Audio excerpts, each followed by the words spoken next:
కాకినాడ నగరంలో దేశ ప్రధాన పార్టీలైన బీజేపీ కాంగ్రెస్ శ్రేణుల మధ్య నిరసన హోరుతో తీవ్ర ఉద్రిక్త పరిస్థితి నెలకొంది. కాకినాడ జిల్లా కాంగ్రెస్ పార్టీ కార్యాలయం ఎదుట బీజేపీ శ్రేణులు పెద్ద సంఖ్యలో చేరి రాహుల్ గాంధీ చేసిన వ్యాఖ్యలను ఖండిస్తూ ఆందోళనకు దిగారు. దీనికి దీటుగా కాంగ్రెస్ పార్టీ నాయకులు కూడా బీజేపీ చేస్తున్న నిరసనకు వ్యతిరేకంగా నినాదాలు చేశారు. దీంతో ఆ ప్రాంతంలో ఒక్కసారిగా వాతావరణం వేడెక్కింది.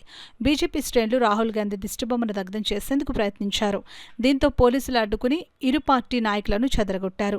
ప్రధానమంత్రి నరేంద్ర మోడీ తల్లిని రాహుల్ గాంధీ దూషించారని, ఇందుకు రాహుల్ గాంధీ క్షమాపణ చెప్పాలంటూ బీజేపీ నాయకులు డిమాండ్ చేశారు. దీనికి దీటుగా కాంగ్రెస్ పార్టీ శ్రేణులు కౌంటర్ ఇచ్చారు. ఏదో ఒక ప్రోగ్రాం చేసుకుంటూ స్టేజ్ మీద నుంచి చాలా అశ్లీలైనటువంటి పదాలు భారత ప్రధాని గారిని, వారి తల్లి గారిని ఉద్దేశించి మాట్లాడడం చాలా దారుణం. అటువంటి సంఘటన భారతదేశంలో జరిగినందుకు నాకు చాలా బాధగా ఉంది.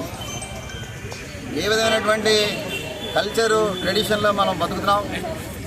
మన భారత ప్రధాన్నే విమర్శించి వారి తల్లి గారిని విమర్శిస్తే వారికి మహిళలపై ఉన్నటువంటి ఏదైనటువంటి ఒపీనియన్ ఉందో క్లియర్గా అర్థమవుతుంది. సాక్షాత్తు ప్రధానమంత్రి గారి తల్లిని విమర్శిస్తే కాంగ్రెస్ పార్టీ వారు మామూలుగా భారతదేశంలో ఉన్నటువంటి మిగతా మహిళల మీద ఎలాంటి అనుచిత వ్యాఖ్యలు చేయబోతున్నారో కూడా మనం అర్థం చేసుకోవచ్చు. ఇటువంటి కార్యక్రమానికి, ఇటువంటి దురాగతానికి పాల్పడినటువంటి రాహుల్ గాంధీని తప్పకుండా ఉరి తీసి ఉరికంప మీద ఎక్కించాల్సిన అవసరం ఎంతైనా ఉంది. అదేవిధంగా కాంగ్రెస్ పార్టీలో ఉన్నటువంటి మిగతా శ్రేణులను రెచ్చగొట్టే విధంగా, వారిని ఎంకరేజ్ చేసే విధంగా, ఎంత క్రైమ్ చేసినా సరే ఒక్క మాట కూడా మాట్లాడకుండా వారిని వెనకేసుకు రావడం అనేటువంటిది చాలా బాధాకరమైన విషయం. ఇటువంటి వ్యక్తులు భారతదేశంలో ఉండకూడదు. వారిని ఇటలీ పంపించాలని చెప్పేసి డిమాండ్ చేస్తున్నాం. ఇటలీ పంపించే ముందు భారత సంస్కృతిలో భాగంగా వారికి ఇచ్చేటువంటి శిక్ష విధించాలని చెప్పి మేము డిమాండ్ చేస్తున్నాం. కాకినాడ భారతీయ జనతా పార్టీ అధిక సంఖ్యలో శ్రేణులు చాలామంది వద్దాం అనుకున్నారు. దాన్ని కూడా చాలా ఆటంకాలు కలిగించారు. మేము దిష్టిబొమ్మ దగ్ధం చేద్దాం అనుకుంటే దాన్ని కూడా శాంతియుతంగా చేసే కార్యక్రమాన్ని కూడా పోలీసులు విఘాతం కల్పించడానికి చూస్తే ఇక్కడి నుంచి కూడా రాహుల్ గాంధీ గారి డైరెక్షన్ వర్క్ చేస్తుందని డౌట్ కలుగుతుంది. కుట్రల్లో భాగమని ఎవరైతే ఆ హీనమైనటువంటి మాటలు మాట్లాడుతున్నారో వాళ్ళని ప్రేరేపించే విధంగా అతను మాట్లాడడం చాలా బాధాకరం.